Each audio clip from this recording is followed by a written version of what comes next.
Today's story comes from a 31-year-old man living in Bangalore, someone who's educated, stable, and clear about what he wants in life. He holds a master's degree from Paris, has a good income, and is now looking to settle down.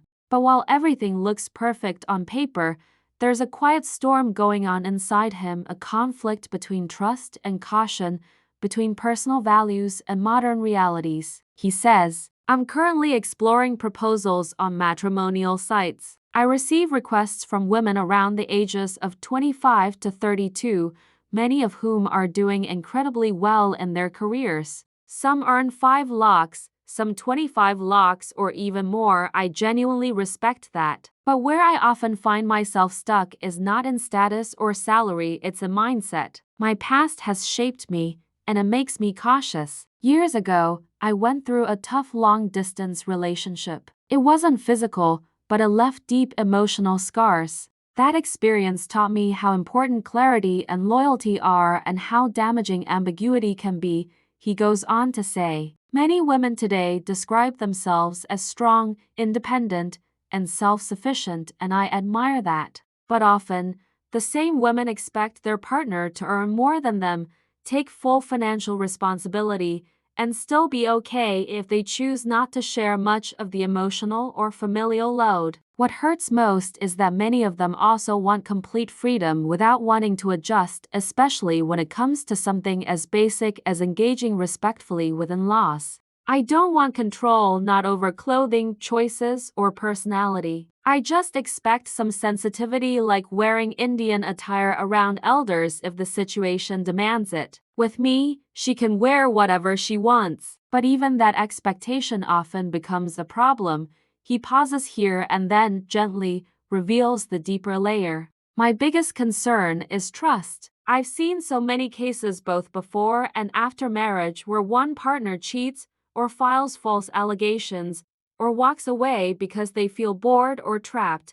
I'm scared of ending up in that kind of situation. I try not to judge, I truly don't. If someone has had a relationship in the past, I get it. If they were vulnerable or lonely or searching for love, I understand that. But I struggle to accept someone who casually pursued multiple one-night stands or hookups just for enjoyment. To me, that mindset says something about deeper values, and it makes me doubt if such a person could remain loyal in the long run."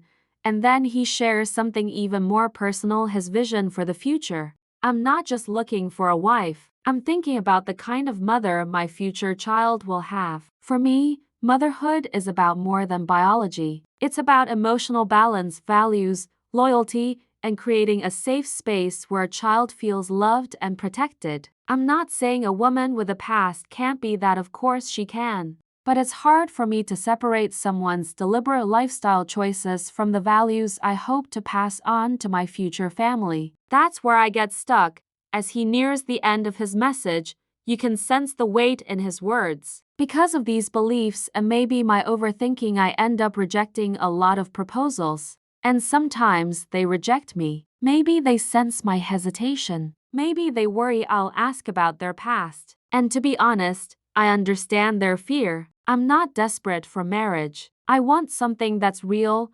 respectful, and balanced. But every time I get close, this confusion returns. What level of someone's past is okay? Am I being unfair? Too rigid? Or just protecting myself?" And finally, he asks the one question we all must face at some point. "I'm reaching out for advice, not sympathy. How do I move forward with maturity and balance? How do I stay true to my values while still being fair and open-hearted? I don't want to become the kind of man who overjudges or overreacts. But I also don't want to ignore the red flags that might cost me my peace, or worse, my future family's peace."